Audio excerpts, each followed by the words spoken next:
Welcome to Dronacharya IAS YouTube channel. This is our daily newspaper video. So आज है 9 दिसंबर. तो चलिए देखते हैं कि आज के द हिंदू न्यूज़पेपर में कौन कौन से मस्ट रीड न्यूज़ आर्टिकल्स हैं जिन्हें हम इस वीडियो में कवर करेंगे. सबसे पहले हम बात करेंगे RBI की मॉनेटरी पॉलिसी कमेटी के डिसीजंस की.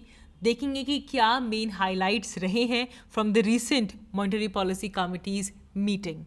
देन बात करेंगे ग्लोबल स्टॉक टेक के ड्राफ्ट के बारे में. ना हमने इस टॉपिक के बारे में रिसेंटली भी बात की थी कि जो हमारा COP28 दुबई में हो रहा है उसमें पहली बार ग्लोबल स्टॉक टेक को कंसोलिडेट किया जाएगा. तो बहुत जल्द एक्सपेक्टेड है कि बाय 12 दिसंबर जो ग्लोबल स्टॉक टेक है वो कंसोलिडेट हो जाएगा. लेकिन एक ड्राफ्ट सामने आया है, कुछ इंपॉर्टेंट पॉइंट्स उस ड्राफ्ट के जो हैं वो इस वीडियो में हम उसकी बात करेंगे. देन हेल्थ परस्पेक्टिव से हम सिकल सेल डिजीज़ के बारे में पढ़ते हैं. We read about sickle cell anaemia. उसके ट्रीटमेंट में जीन थेरेपीज़ का क्या रोल है उसकी बात करेंगे इस वीडियो में. And then recently this case that is cash on query, ये काफ़ी ज़्यादा लाइमलाइट में है. हमने हमारी रिसेंट वीडियोज़ में इसी के रिस्पेक्ट में एथिक्स कमेटी की भी बात की थी. एंड क्या अपडेट इस केस में आया है उसकी बात करेंगे. And lastly will talk about the take startup funding. तो एक रिपोर्ट आई है जिसके अकॉर्डिंगली जो टेक स्टार्टअप्स हैं उनकी फंडिंग में काफ़ी ज़्यादा गिरावट आई है. तो क्या इसके इम्प्लीकेशंस होंगे उसे इस वीडियो में डिस्कस करेंगे. So let's begin with it. So आज का हमारा पहला article economy point of view से इम्पॉर्टेंट है. इस आर्टिकल में हम बात करेंगे RBI के मॉनेटरी पॉलिसी की. Now the headline is RBI keeps repo rate at 6.5% and raises the GDP growth forecast. Now इससे पहले कि हम इस आर्टिकल्स की डिटेल में जाएं, कुछ बेसिक बातों की अंडरस्टैंडिंग कर लेते हैं. देखिए इस आर्टिकल में हम मेनली जो बात करने वाले हैं वो हमारी मॉनेटरी पॉलिसी की करने वाले हैं. ये मॉनेटरी पॉलिसी बनाता कौन है? तो इसके लिए रिजर्व बैंक ऑफ इंडिया ने RBI के पास उनकी मॉनेटरी पॉलिसी कमिटी है जो कि मॉनेटरी पॉलिसी डिज़ाइन करती है. अब होती क्या है मॉनेटरी पॉलिसी? देखें, आप किसी भी कंट्री की बात करें तो अपनी इकोनॉमी को लेते हुए, अपनी परफॉर्मेंस को लेते हुए हर कंट्री के ऑब्जेक्टिव्स होते हैं. अगर इंडिया की बात करें तो हमारा प्राइमरी एम क्या है कि इंडिया के अंदर एक तो जो इन्फ्लेशन है वो कंट्रोल में रहे, प्राइस स्टेबिलिटी बनी रहे और साथ ही में हमारी जो ग्रोथ है वो भी पॉजिटिव जाए, ग्रोथ भी हमारी होती रहे. ठीक है, that is the primary objective. और इस ऑब्जेक्टिव को पूरा करने के लिए, इस गोल को पूरा करने के लिए सेंट्रल बैंक पॉलिसी बनाता है जिसमें वो डिसाइड करते हैं कि किस तरह के टूल को, किस तरह के मॉनेटरी इंस्ट्रूमेंट को यूज़ किया जाए जिससे कि इन्फ्लेशन कंट्रोल में रहे, प्राइस स्टेबिलिटी बनी रहे और हमारी इकोनॉमी की ग्रोथ हो. इसे कहा जाता है मॉनेटरी पॉलिसी. देखिए यहाँ पे price stability, it's a very necessary condition जिससे कि सस्टेनेबल ग्रोथ आप अचीव कर पाएंगे. तो ये दोनों ही चीज़ें आपस में लिंक्ड हैं. लाइक फॉर एग्जांपल अगर हम अपने गोल की बात करें, अपनी एम की बात करें, तो RBI का जो एक्ट है, RBI एक्ट ऑफ 1934, इसे अमेंड किया गया जिसमें कि गवर्नमेंट ने डिसाइड किया बाय कंसल्टिंग रिजर्व बैंक कि हम एक इन्फ्लेशन टारगेट सेट करेंगे और वो इन्फ्लेशन टारगेट रखा गया ऑफ 4% ±2%. ठीक है, अब क्या है कि हम आइडियली तो चाहते हैं कि 4% की जो इन्फ्लेशन है वो रहे, लेकिन ±2% का हमने टारगेट रखा कि अगर 4 से 2 प्लस हो जाए, मतलब 6% तक पहुंच जाए तो वो हमारी अपर लिमिट है और अगर 2% तक चले जाए तो ये हमारी लोअर लिमिट है. इसे कहा जाता है इन्फ्लेशन टारगेटिंग.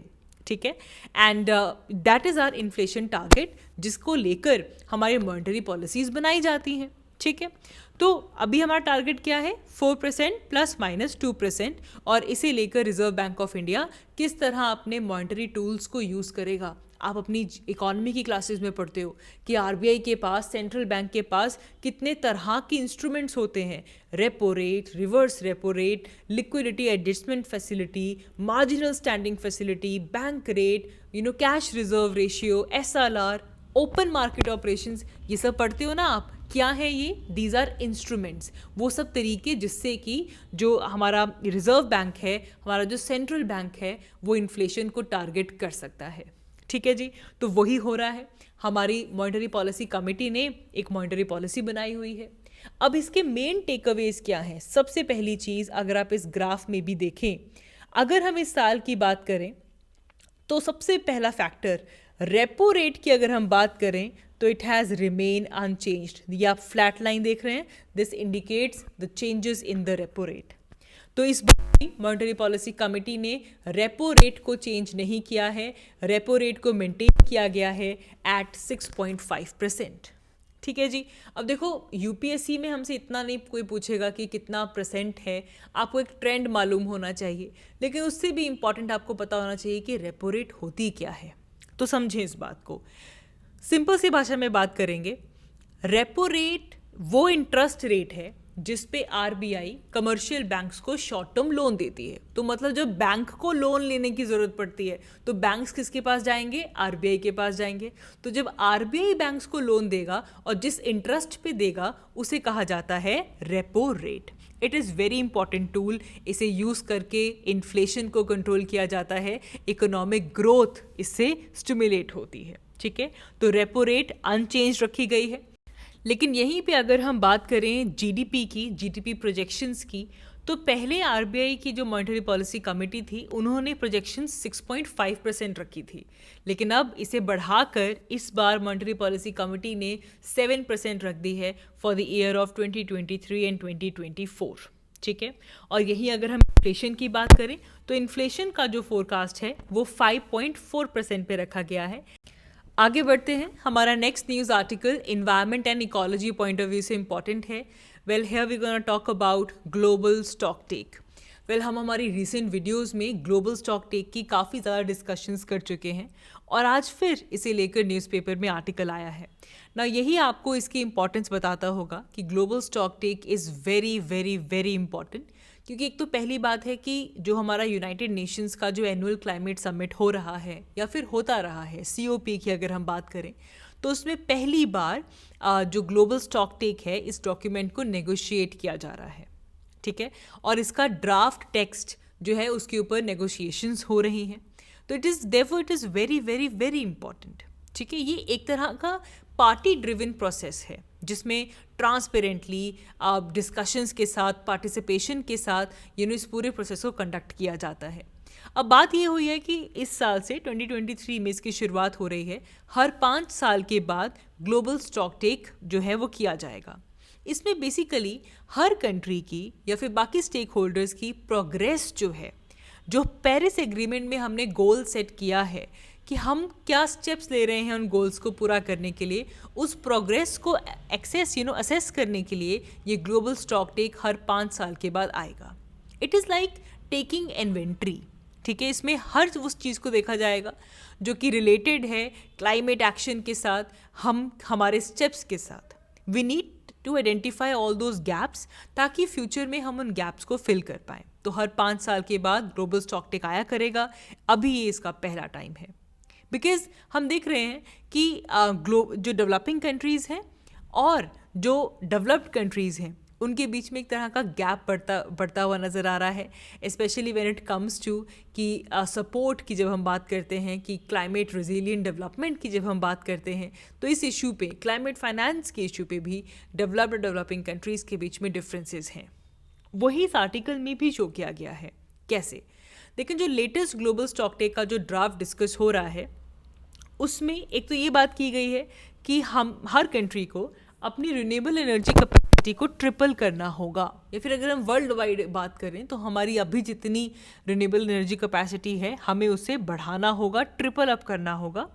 और यहाँ पे जो क्लॉज ऐड किया है वो ये है that we need to phase out और time bound and the use of fossil fuels. तो ये इस बार ग्लोबल स्टॉक टेक में ये कमिटमेंट हो रही है कि सभी सिग्नेटरीज जो फॉसिल फ्यूल का यूज़ है उसे फेज आउट करें। अब यहाँ पे 2 वर्ड्स बहुत इंपॉर्टेंट है, एक होता है फेज डाउन और एक होता है फेज आउट।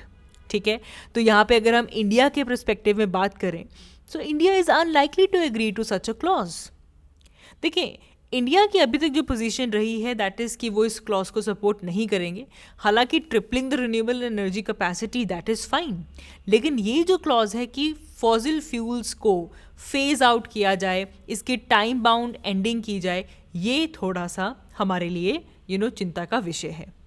क्योंकि पहले क्या था, पहले इसकी जगह पे क्लॉज एडेड था फॉसिल फ्यूल्स की जब बात हो रही थी कि जस्ट एंड ऑर्डरली फैशन में फॉसिल फ्यूल्स को फेज आउट किया जाएगा। ठीक है, अब इस क्लॉज को हटा दिया गया है एंड यहाँ पे अब बात हो रही है कि आपको अपना जो फेज आउट है फॉसिल फ्यूल्स को टाइम बाउंड मैनर में इसे एंड करना होगा। ठीक है, क्योंकि फॉसिल फ्यूल्स या डेफिनेटली जब हम ग्रीन हाउस गैस एमिशंस की बात करते हैं तो 80% green house gases fossil fuels से आती हैं। It could be faced out and ताकि जो हमारा ग्लोबल टेम्परेचर है वो 1.5 डिग्री सेल्सियस का जो टारगेट रखा गया है उस पर हम मेंटेन कर सकें। वेल, इससे आउट की जब भी बात आती है तो इससे पहले जो हमारा COP26 हुआ था ग्लासगो में 2 साल पहले, वहाँ पे भी इंडिया ने इंसिस्ट किया था कि वर्ल्ड को कोल के यूज़ को फेज डाउन करना चाहिए, ना कि फेज आउट। बिकॉज इंडिया जिसकी ग्रोइंग डेवलपिंग इकोनॉमी है, we need a lot of energy and definitely we will be depending upon coal for that. तो ये वर्ड बहुत इंपॉर्टेंट है कि फेज डाउन किया जाए, completely and completely phase out नहीं किया जा सकता। और तब भी इंडिया को US और चाइना ने इस पर्टिकुलर इशू पे बैकअप किया था। तो वी विल सी कि किस तरीके की डिस्कशंस इन फ्यूचर में इसे लेकर होती हैं। ट्रिपलिंग ऑफ एनर्जी की बात करें तो जब इंडिया में G20 समिट हुआ था तब भी ये बात आई थी और India has always accepted this is well. But एक इशू जो इंडिया यहाँ पे रेस कर रहा है that is regarding climate finance. हमने हमारी रिसेंट वीडियो में भी बात की थी कि क्लाइमेट फाइनेंस की कोई क्लियर डेफिनेशन नहीं है, जिसकी वजह से इस पर्टिकुलर इशू पे उतना ट्रस्ट और उतनी ट्रांसपेरेंसी भी नहीं आ पा रही है। ठीक है, कि क्या अगर कोई डेवलप्ड कंट्री क्लाइमेट फाइनेंस के नाम पे लोन दे रहा है और डेवलपिंग कंट्री या फिर लीस्ट डेवलप्ड कंट्री उसे उस लोन को रीपे कर रहा है, क्या उसको भी क्लाइमेट फाइनेंस के लिए काउंट किया जाएगा? अब देखो, क्योंकि डेफिनेशन नहीं है इसीलिए हमारे पास क्या है कि अगर आप OECD की रिपोर्ट देख लो तो उनके अकॉर्डिंग 2020 में 83 बिलियन क्लाइमेट फाइनेंस में गया था। लेकिन अगर आप ऑक्सफैम की रिपोर्ट देखेंगे तो उनके अकॉर्डिंगली 22 बिलियन ही गया था। ये डिफरेंसेस क्यों आ रहे हैं? क्योंकि हमारे पास क्लियर कट डेफिनेशन नहीं है कि किन किन चीज़ों पे क्लाइमेट फाइनेंस को काउंट किया जाएगा, किन किन पॉइंट्स को काउंट नहीं किया जाएगा। ठीक है, तो इस इशू को भी इंडिया ने रेस किया है। बात हम इसकी दोबारा इसलिए कर रहे हैं ताकि लगातार बात करेंगे ताकि ग्लोबल स्टॉक टेक की इम्पोर्टेंस हम सबको समझ में आए। मूविंग अहेड, हमारा next news article health point of view से इम्पॉर्टेंट है। Well, it is about sickle cell disease. देखिए, जब हम सिकल सेल डिजीज़ की बात करते हैं तो ये एक जेनेटिक ब्लड डिसऑर्डर है। इसमें बेसिकली जो हीमोग्लोबिन होता है उसमें एबनॉर्मेलिटी होती है, जो कि हीमोग्लोबिन बहुत इंपॉर्टेंट है because this protein is responsible to carry oxygen in RBCs के अंदर हीमोग्लोबिन होता है वो हीमोग्लोबिन ऑक्सीजन को कैरी करता है। लेकिन सिकल सेल डिजीज़ के केस में ये जेनेटिक ब्लड डिसऑर्डर है, इसमें इस हीमोग्लोबिन के अंदर ही एबनॉर्मेलिटी होती है। यहाँ पे सिकल सेल इसलिए कहा जाता है क्योंकि जो आरबीसीज होते हैं वो एक सिकल शेप जो है वो अज्यूम कर लेते हैं, एक क्रिसेंट जैसी शेप अज्यूम कर लेते हैं, जिसकी वजह से हमारी ब्लड वेसल्स में उनकी जो मूवमेंट है वो इजीली नहीं हो पाती, हिंड्रेंस मिलती है उनकी मूवमेंट में, जिसकी वजह से बहुत सी कॉम्प्लिकेशंस होती हैं, सिवियर पेन होता है, इन्फेक्शंस हो जाती हैं, एनीमिया रहेगा, ठीक है, स्ट्रोक्स आ सकते हैं। तो sickle cell is very very very important disorder, क्योंकि इंडिया में ही अगर हम बात करें तो हर साल 30,000 से 40,000 बच्चे सिकल सेल डिजीज़ के साथ उनका जन्म होता है। इसमें बहुत अलग अलग टाइप्स आ जाते हैं।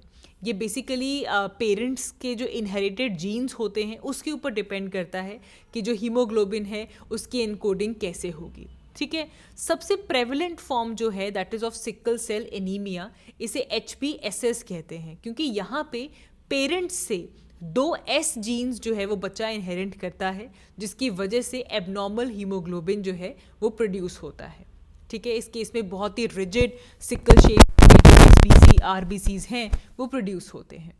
दूसरा होता है HBSC। इसमें क्या है कि एक पेरेंट से S जीन मिलता है और दूसरे पेरेंट से हमारे पास नॉर्मल जीन आता है, तो ये थोड़ा सा माइल्डर वैरायटी होती है सिकल सेल डिजीज़ की। ठीक है, फर्दर आगे बढ़ते जाएं तो थैलासीमिया और बीटा थैलासीमिया भी इसी का पार्ट है, जिसके अंदर S जीन एक पेरेंट से आता है और बीटा थैलासीमिया जीन दूसरे पेरेंट से। ठीक है, तो ये सब हमारे सिकल सेल डिजीज़ हैं। पहली बात क्या समझनी है कि ये जेनेटिक डिसऑर्डर है, ठीक है। इसमें हीमोग्लोबिन की जो शेप है उसमें एबनॉर्मेलिटी आ जाती है। अब यहाँ पे जीन थेरेपी की बात हो रही है। यूएस की फूड एंड ड्रग एडमिनिस्ट्रेशन ने कुछ जीन थेरेपीज को अप्रूवल दी है फॉर सिकल सेल डिजीज। अब देखें जीन थेरेपी का क्या इंपॉर्टेंट रोल है। आप समझ गए इस बात को कि यहाँ पे हीमोग्लोबिन के लिए जो जीन रिस्पॉन्सिबल है उसमें एरर आता है, जिसकी वजह से ये डिजीज़ होती है।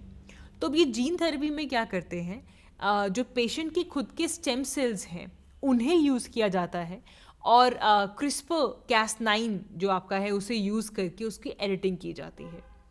जो जीन है BCL11A वो बहुत क्रूशियल होता है, जहाँ पे जो फीटल हीमोग्लोबिन है वो अडल्ट हीमोग्लोबिन में कन्वर्ट होता है, उससे टारगेट किया जाता है। फीटल हीमोग्लोबिन क्या है? नेचुरली एट बर्थ हर बच्चे के अंदर फीटल हीमोग्लोबिन होता है, इसमें ऐसी एबनॉर्मेलिटीज़ नहीं होती, ठीक है। तो बॉडी अपना खुद का मैकेनिज्म प्रोड्यूस करती है, it starts to produce more of the foetal haemoglobin to elevate the symptoms of the sickle cell anaemia and thalassaemia, ठीक है।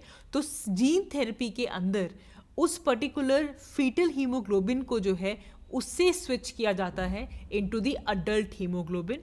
That is why gene therapy इसमें बहुत ज़्यादा ट्रांसफॉर्मेशन लेकर आ सकती है और इसीलिए US food and drug administration ने इसे अप्रूवल भी दे दी है। आगे बढ़ते हैं, अगले न्यूज़ आर्टिकल की हेडलाइन देखते हैं। So it says that tech startup funding in India falls 72% so far in 2023 and marks the lowest funding in 5 years, says Tracxn. तो इंडिया की अगर हम टेक स्टार्टअप इकोसिस्टम की बात करें तो 2023 में 72% की डिक्लाइन इनकी फंडिंग में हुई है और पिछले 5 सालों में 2023 में सबसे lowest funding tech startup ecosystem को मिली है। ये ट्रैक्सन जियो क्वार्टरली रिपोर्ट में रिवील किया गया है ना। इसकी वजह से पहले इंडिया हाईएस्ट फंडेड जियोग्राफीज ग्लोबली में 4th पोजीशन पे था लास्ट ईयर 2022 में, और 2023 में ये 5th पोजीशन पे आ चुका है। अगर हम इन्वेस्टमेंट की बात करें तो इस साल 2023 में अभी तक जो टेक स्टार्टअप्स हैं उनको सिर्फ और सिर्फ $7 बिलियन मिले हैं, लेकिन अगर प्रीवियस ईयर की बात करें 2022 में $25 बिलियन को थे। तो ये ट्रेंड यहाँ पे दिया गया है। ये भी कि डिस्पाइट अगर हम देखें ओवरऑल जो फंडिंग है वो स्लो डाउन हुई है, लेकिन टेक स्टार्टअप्स में भी जो इन्वायरमेंट टेक है और जो स्पेस टेक है वहाँ पे इन्वेस्टर्स की जो अटेंशन है वो ज़्यादा पहुँची है, वहाँ पे इन्वेस्टमेंट इंक्रीज़ हुई है। तो ये एक क्या पोजीशन चल रही है हमारे टेक स्टार्टअप्स की, उसे समझने के लिए ये पर्टिकुलर रिपोर्ट, ये डाटा इंपॉर्टेंट है। सो आज की इस वीडियो के लिए इतना ही। Thank you so much for watching. I will see you all in my next one. Thank you.